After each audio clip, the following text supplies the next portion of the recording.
আওয়ামী লীগ দেশকে ধ্বংস করে দিয়ে গেছে। তারা বিগত ১৭ বছরে এত অপরাধ করেছে, যার জন্য জনগণের চরম ক্ষোভের মুখে পড়েছে তারা।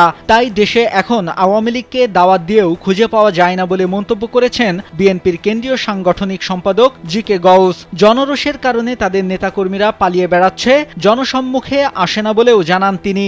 ১৪ ডিসেম্বর হবিগঞ্জের রায়ধর এলাকায় বিএনপির ভারপ্রাপ্ত চেয়ারম্যান তারেক রহমানের পক্ষ থেকে দরিদ্র ও অসহায় মানুষের মাঝে খাদ্য সামগ্রী বিতরণী সভায় তিনি এসব কথা বলেন। জানান, বর্তমান অন্তর্বর্তী সরকার দুর্ভিক্ষ থেকে দেশকে টেনে তুলেছেন, তবে নির্বাচিত সরকারের হাতে দেশ থাকলে আরো বেশি গতি বাড়বে।